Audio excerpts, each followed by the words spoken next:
honestly,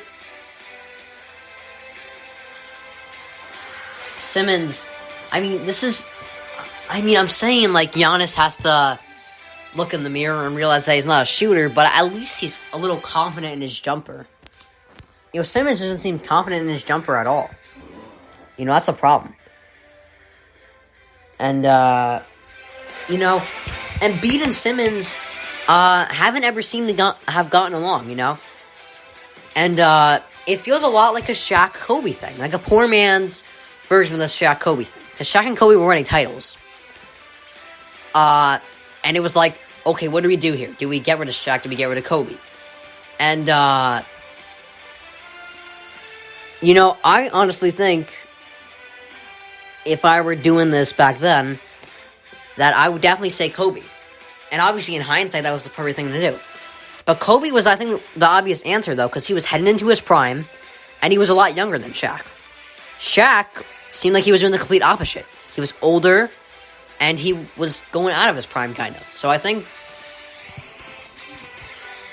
it was common sense to stick with Kobe. And, right now, I think the move that they should make is pretty easy. Embiid is heading into his prime. He was second in the MVP race this year. He did very good in the playoffs. I think he averaged, did he average 30 in the playoffs? I think he averaged 30 on the dot.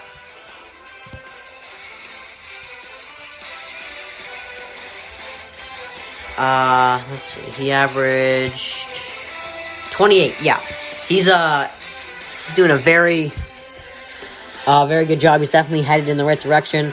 Simmons seems to be headed in the wrong direction. He can't shoot. He doesn't seem like a worker, and it seems like teammates are walking on eggshells around him, and that's normally a sign that you have to get rid of them.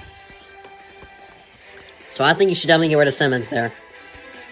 Alright, so Steve Nash said that the Nets faced one too many obstacles in the series against the Bucks. Now, there were a lot of obstacles here. Harden got injured for a game, and Kyrie was out for the entire series almost. And, again, due to their lack of depth, they had to play KD for a while. And think about this. People are always like, oh, they get paid for this. They shouldn't be whining. Guys, most human beings are tired after a flight. So imagine these NBA players. They're taking a flight and then playing 50 minutes in a game. That's almost 1,000 calories burned. And it's not like KD has any extra fat to burn off. This guy's skinny.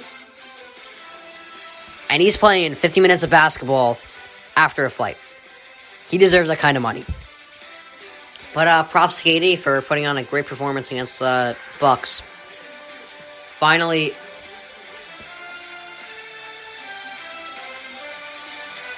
Devin Booker dropped a triple-double on the Clippers.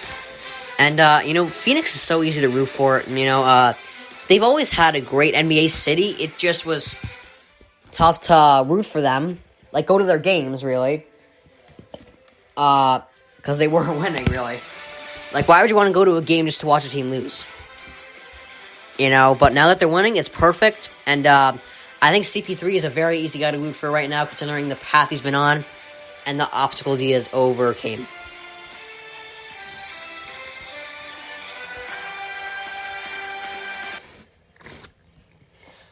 Okay, so, back to the Aaron Rodgers saga here. Don't worry, it's only one more segment of Aaron Rodgers, alright? I promise. Other than that, it's all NBA from here. So Rodgers, I'm going back to it. He renewed his Green Bay Country Club membership. I think this really means that he's coming back. I really do. I am really confident in this. And this matters more than most people think.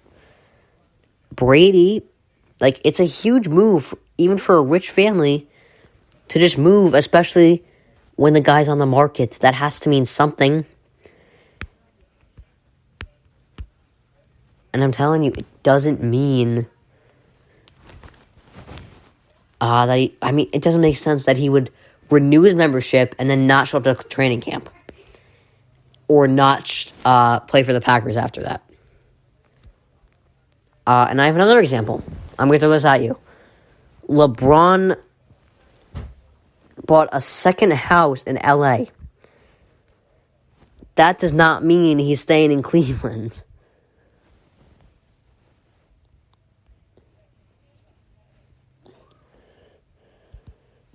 You know, that does not mean he's staying in Cleveland. He's buying a house in LA. You know, so I mean, like, this is all like,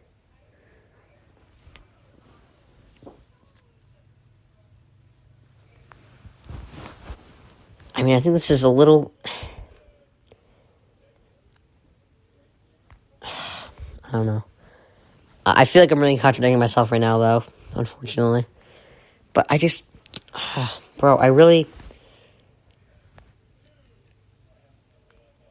think I'm onto something here. I really do.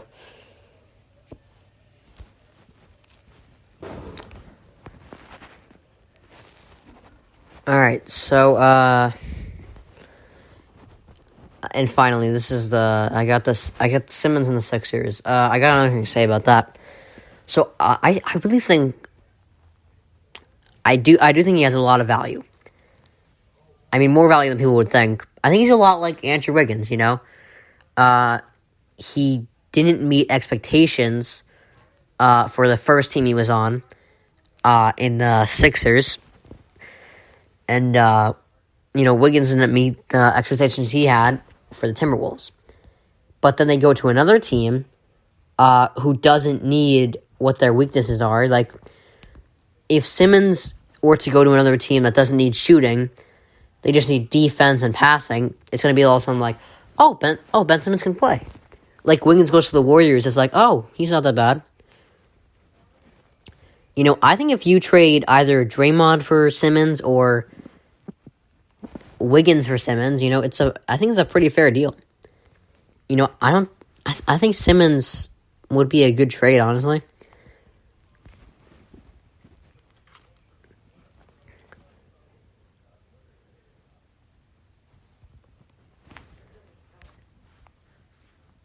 You know, I think if you look into trading Simmons, you can get a lot out. You can get more out than you think. Now, you're not getting Damian Lillard out of it, but you can get some valuable pieces out. I mean, I don't know. I mean, it's really tough because I'm trying to make it fair for both sides, but I mean, it's not really, because you're just getting Ben Simmons for Ben Simmons, you know? But I mean, another team can use Ben Simmons. Philly just has to go to work. Alright. Let's get some music going here.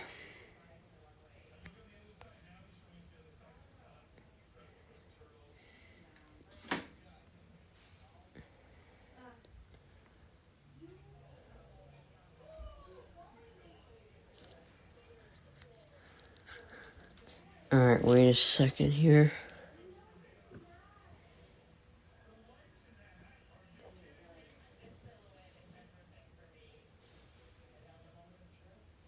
I'm gonna just wait 1 second. Sorry.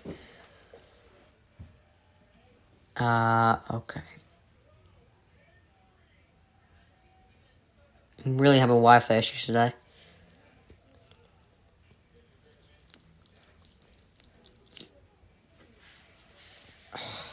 Bro. There we go. Alright.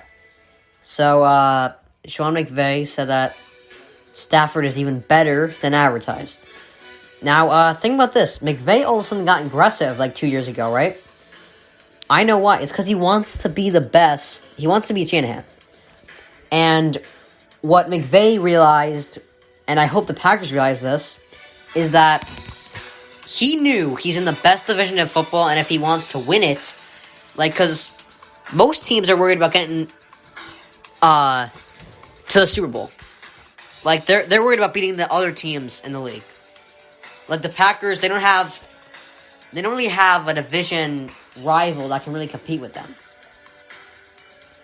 What McVay is focused on is getting to the playoffs right now, because he's in a division with Shanahan, a resurgent Niners, Wilson and the Seahawks, and the rising Cardinals. You know, he doesn't know what's gonna happen.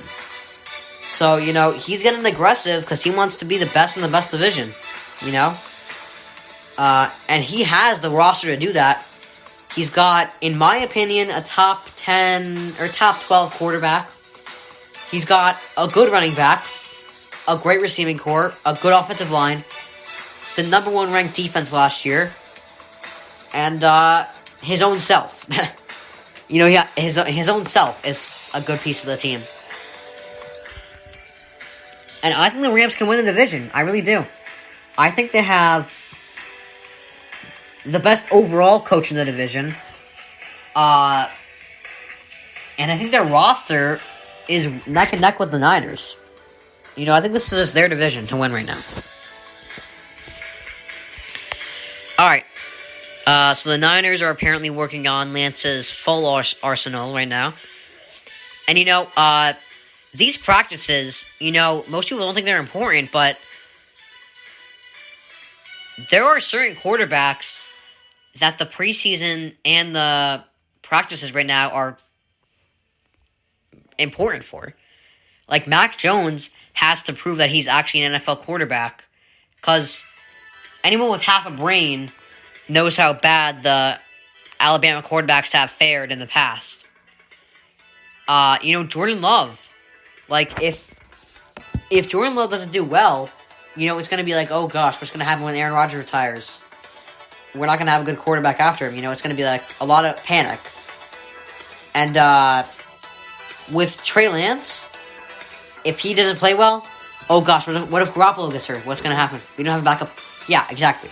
So, I mean, these preseason games are going to matter for a couple quarterbacks. Like, I think this preseason can be actually pretty entertaining with the amount of guys that there are, with the amount of quarterbacks that actually have something to improve. Sorry, I can't speak right now. Alright. So, yeah, I'm excited for the preseason, actually. Because I want to see how good these quarterbacks are. Alright. So, that would be the podcast yesterday. That would have been the end of it. Although there is the second round takeaways that I have. Have to finish that up. But, alright, so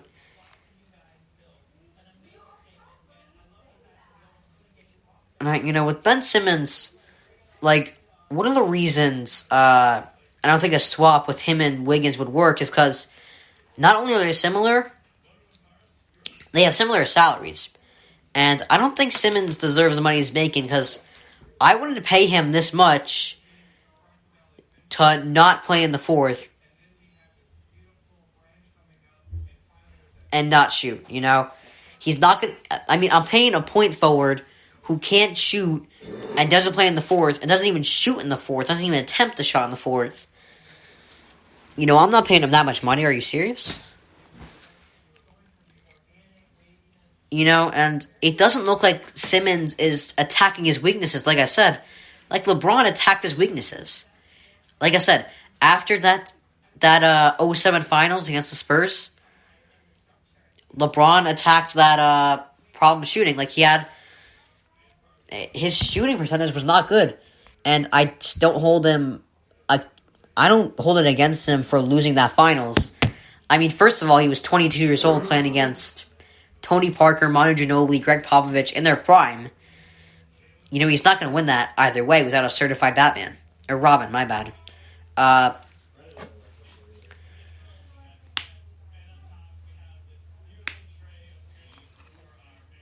You know, he's not winning that.